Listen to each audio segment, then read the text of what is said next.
اعوذ باللہ من الشیطان الرجیم بسم اللہ الرحمن الرحیم کنتم خیر امۃ اخرجت للناس تأمرون بالمعروف وتنہون عن المنکر۔ اللہ سبحانہ و تعالیٰ نے پچھلی تمام قوموں میں، امتوں میں اللہ سبحانہ و تعالیٰ نے ہمیں بہترین امت کہہ کے پکارا ہے، اور اللہ سبحانہ و تعالیٰ نے ہمیں ایک ذمہ داری دی ہے۔ میرے بھائیو یاد رکھو، جو ذمہ داری اللہ نے دی ہے اس سے کوئی بچ نہیں سکتا، کیونکہ ہمیں تو یہ معلوم ہے کہ دنیا کے بھی کچھ قانون ہوتے ہیں۔ جن لوگوں کو قانون جس کام کی ذمہ داری دے دے وہ ذمہ داری کو پوری طرح نبھانے کی کوشش کریں گے، اور جتنا اس ذمہ داری سے بچنے یا چھپنے کی کوشش کریں گے اتنا نقصان اٹھائیں گے۔ تو اللہ سبحانہ و تعالیٰ نے قرآن پاک کے اندر سورہ آل عمران کی 110 نمبر کی آیت یہ کہتی ہے، کنتم خیر امۃ اخرجت للناس تأمرون بالمعروف وتنہون عن المنکر۔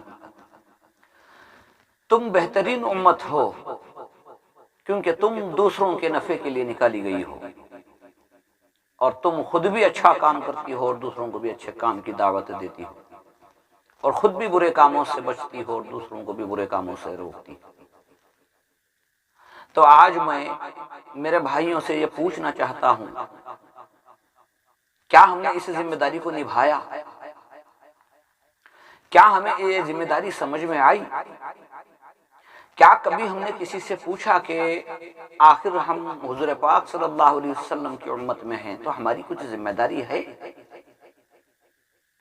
یاد رکھو میرے بھائیو، جتنا انجان بن کے زندگی گزارو گے اتنا بڑا نقصان اٹھاؤ گے۔ اگر ہم انجان بنیں گے، اگر ہم اللہ کے احکام کو پہچاننے میں چھپیں گے، لاپرواہی برتیں گے، تو یاد رکھیں اس کا انجام بھی بہت برا ہونے والا ہے۔ ہم بہترین امت کب بنیں گے؟ ہم بہترین امت اس وقت بنیں گے جب ہم خود ذمہ دار بنیں گے، ہم علم حاصل کریں گے، ہم یہ جاننے کی کوشش کریں گے کہ اللہ سبحانہ و تعالیٰ ہم سے کیا مطالبہ کر رہا ہے، ہم یہ جاننے کی کوشش کریں گے کہ رسول پاک صلی اللہ علیہ وسلم کے امتی بننے کی کیا ذمہ داری ہے۔ کئی لوگ ایسے ہیں مسجد کو تو آتے ہیں لیکن نماز کا طریقہ نہیں آتا۔ کون ذمہ دار ہے؟ حضرت ابو ہریرہ رضی اللہ تعالیٰ عنہ سے روایت ہے، ایک حدیث پاک کا مفہوم ہے، ایک مرتبہ حضرت ابو ہریرہ رضی اللہ تعالیٰ عنہ بازار کی طرف جا کر ایک طرف سے آواز لگاتے ہیں کہ اے لوگوں، جاؤ میرے پیارے آقا صلی اللہ علیہ وسلم کی میراث تقسیم ہو رہی ہے۔ سارے لوگ بھاگتے ہوئے گئے، جا کر دیکھا، اور تھوڑی دیر کے بعد پھر پلٹ کر آئے، کہنے لگے ابو ہریرہ تم تو کہہ رہے تھے کہ میراث تقسیم ہو رہی ہے، وہاں تو میراث تقسیم نہیں ہو رہی ہے۔ حضرت ابو ہریرہ رضی اللہ تعالیٰ عنہ نے پوچھا، اچھا تم نے وہاں کیا دیکھا؟ تو سارے لوگوں نے کہا، ہاں کچھ لوگ حلقے بنا کر بیٹھے ہوئے تھے، کوئی سورہ فاتحہ کو سیکھ رہا تھا، کوئی اتحیات کو سیکھ رہا تھا، کوئی دین کے مسائل معلوم کر رہا تھا۔ تو حضرت ابو ہریرہ رضی اللہ تعالیٰ عنہ نے فرمایا، ارے لوگو، یہی تو میرے پیارے نبی صلی اللہ علیہ وسلم کی میراث ہے۔ میرے بھائیو، علم ایک ایسا خزانہ ہے نہ جو چرایا جا سکتا ہے، نہ چھپایا جا سکتا ہے، نہ چھینا جا سکتا ہے، نہ خریدا جا سکتا ہے، اور یہی علم ہے جو اللہ سے ملاتا ہے، یہی علم ہے جو رسول پاک صلی اللہ علیہ وسلم کا قرب یا ان کی شفاعت کا حقدار بناتا ہے۔ اور رسول پاک صلی اللہ علیہ وسلم کے ایک صحابی جو حضرت ابو ہریرہ رضی اللہ تعالیٰ عنہ نے کہا کہ مسجد کے اندر کچھ لوگ بیٹھ کر سورہ فاتحہ کو سیکھ رہے تھے، یا اتحیات کو سیکھ رہے تھے، یا نماز کے مسائل سیکھ رہے تھے، تو اس سے ہمیں معلوم ہوا کہ مسجد ہی ہدایت کا گھر ہے۔ مسجد ہی وہ جگہ ہے جہاں بیٹھ کر ہم اپنی نمازوں کو درست کر سکتے ہیں۔ کیا آج یہ ہو رہا ہے؟ کیا ہم اس ذمہ داری سے بچیں گے تو کیا ہم پار ہو جائیں گے؟ کیا ہوگا ہمارا؟ کون ذمہ دار ہے؟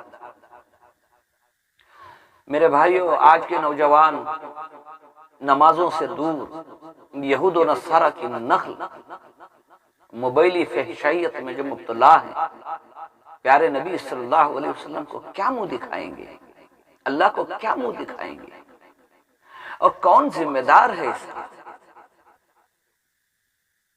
کہیں پر جانا ہے، سفر کو جانا ہے، ٹرین پکڑنی ہے، اگر کل کو ٹرین پکڑنی ہے تو آج سے پریشانی شروع ہو جاتی ہے، اور سوتے وقت میں ہر کوئی کسی کو کہتا ہے کہ بھائی وقت پہ اٹھنا ہے، 4 بجے یا 4:30 بجے ہماری ٹرین ہے، اگر چھوٹ جائے گی تو مشکل ہو جائے گی۔ بات صحیح ہے، لیکن یہ آخرت کا جو سفر ہے، ہمیں جو جنت کو لے جانے والی ہے، کیا ہم نے کبھی اس ٹرین کی فکر کی؟ 5 بجے یا 5:30 بجے اٹھ کے 2 رکعت سنت 2 رکعت فرض پڑھنا ہے، وہ ہماری جنت کو لے جانے والی ٹرین ہے۔ کیا کبھی ہم نے اس پر محنت کی؟ کیا کبھی ہم نے اس پر غور کیا؟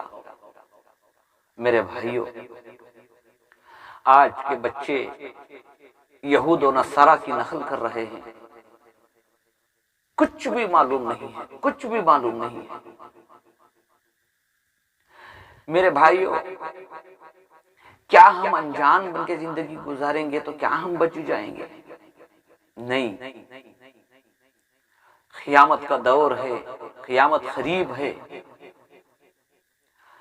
میرا جی یہ چاہتا ہے میرے بھائیوں، مجھے کمنٹ میں ضرور بتانا، اگر میری باتیں غلط ہوں گی تو میں توبہ کروں گا انشاءاللہ۔ صبح کی نماز کے بعد 10 منٹ یا 15 منٹ کٹوں پر، ہوٹلوں میں گھنٹے گھنٹے گزارنے کے لیے تیار ہے۔ صبح کی نماز کے بعد 10 سے 15 منٹ بیٹھیں گے، نماز سیکھیں گے، نماز سکھائیں گے۔ جس کا سورہ فاتحہ صحیح نہیں ہے اس کا صحیح کرائیں گے، جس کا تحیات صحیح نہیں ہوگا اس کا صحیح کرائیں گے۔ میرے بھائیوں، ہمیں سیکھنا ہے، سمجھنا ہے، کیونکہ ایک بہت بڑا لمبا سفر ہمیں طے کرنا ہے۔ 1000 سال کا ایک دن، حشر کا دن ہوگا، کوئی سایہ نہیں، کوئی سہارا نہیں، کوئی مددگار نہیں۔ اس وقت کیا ہوگا؟ 50,000 سال کا دن ہوگا حساب و کتاب کا، کوئی کسی کو پہچاننے کے لیے تیار نہیں، کوئی کسی کی مدد کے لیے تیار نہیں۔ کیا ہوگا ہمارا اس وقت؟ اور جو لوگ یہ جانتے ہیں کہ ہمیں آخرت میں کھڑے ہونا ہے حساب و کتاب کے لیے، کیا وہ یہ چاہتے ہیں کہ ہمارے سامنے جو لوگ بے دین، بے نمازی بن کے جی رہے ہیں، کیا وہ ایسی ہی جہنم چلے جائیں؟ نہیں میرے بھائیو، کچھ تو کرنا ہے۔ مسجدیں ہدایت کا مرکز بنائیں گے، مسجدوں میں سیکھنے سکھانے کا نظام بناؤ، ورنہ کہیں ایسا نہ ہو جائے کہ بہت دیر ہو جائے، ایک نمازی جب بے نمازیوں کے ہجوم میں جا کر بیٹھتے ہیں تو نماز کا اثر ان پر ہونے کے بجائے ان کا اثر نمازی پر ہوتا ہے۔ اس کا مطلب کیا ہے کہ وہ نماز پڑھنے والے نمازی کو نماز کی حقیقت سمجھ میں ہی نہیں آئی۔ تو میرے بھائیوں، صبح کی نماز کے بعد 10 سے 15 منٹ تک نماز کو سیکھیں گے، سکھائیں گے، اور عصر کے بعد تھوڑی دیر بیٹھ کر دعاؤں کو سیکھیں گے، ذکر کریں گے اللہ کا۔ یہی ہمارے ساتھ آنے والا۔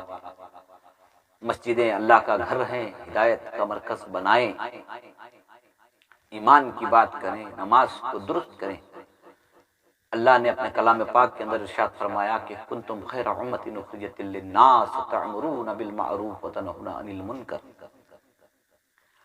ہم بہترین ہیں، ہم بہترین بننے کے لیے ہم خود بھی اچھا عمل کریں گے اور دوسرے ہمارے بھائیوں کو بھی اچھے اعمال کی دعوت دیں گے، اور خود بھی برے کام سے، فحشا باتوں سے، گالی گلوچ سے، سنت کے خلاف کھانا پینا، بری صحبت میں بیٹھنا، یہ ساری برائیوں سے ہم بھی بچیں گے اور ہمارے بھائیوں کو بھی بچائیں گے۔ میرے بھائیوں، ذرا آنکھیں کھول کے دیکھو کہ امت کس راستے پر چل رہی ہے، امت کس راستے پر چل رہی ہے۔ میرے بھائیوں، مجھے بہت دکھ ہوتا ہے یہ دیکھ کر، نام پیغمبروں کے، نام صحابہ کے، نام ہمارے پیارے نبی صلی اللہ علیہ وسلم کے نام پر نام رکھا ہے، نام پر نام تو رکھا ہے، لیکن ہمیں دین کا کوئی پتہ نہیں، اللہ کے احکام کی کوئی پرواہ نہیں، رسول پاک صلی اللہ علیہ وسلم کی سنتوں کی کوئی پرواہ نہیں۔ یاد رکھو، اللہ نے جو علم دیا ہے وہ علم بیکار نہیں جائے گا، وہ علم پھیلے گا، بٹے گا۔ جس کی نماز درست ہو چکی اس کا دین درست ہو جائے گا۔ کلام پاک کے اندر اللہ نے فرمایا ان الصلاۃ تنہی عن الفحشاء والمنکر، اگر نماز حقیقی نماز ہے تو وہ نماز اسے ہر برائی سے روکے گی۔ اور میرے بھائیوں، جس کی نماز درست ہو چکی اس کا دین درست ہو چکا، وہاں جا کر پچھتانے سے بہتر ہے دنیا میں ایک گھنٹہ یا آدھا گھنٹہ کسی ایمان والے کے پاس، کسی ایک اچھے بہترین نمازی کے پاس بیٹھ کر کچھ نہ کچھ سیکھ لیں، ورنہ کہیں ایسا وقت نہ آ جائے کہ بھئی ہمیں پچھتاتے ہی رہ جائیں لیکن کوئی عمل کرنے کا موقع نہیں ملے۔ تو میرے بھائیوں، اللہ سے دعا کرو، اللہ تعالی ہمیں کہیں سے بھی، کسی کے بھی ذریعے سے صحیح، اے اللہ تیری طرف آنے کا راستہ آسان کر دے، اور اے اللہ ہمیں نمازوں کو سیکھ کر پڑھنے کی توفیق عطا فرما، حلال حرام کو پہچان کے زندگی گزارنے کی توفیق عطا فرما۔ اے اللہ تیرے احکاموں کو پہچانتے ہوئے، تیرے پیارے نبی صلی اللہ علیہ وسلم کی سنتوں کو پہچانتے ہوئے، اور اے اللہ ہمیں ہمارے ماتحت لوگوں کے ساتھ جو سلوک کرنا ہے، اے اللہ ہمیں وہ توفیق عطا فرما۔ اے اللہ موت سے پہلے ہمیں کامل مومن ایمان والے بن کے زندگی گزارنے کی توفیق عطا فرما۔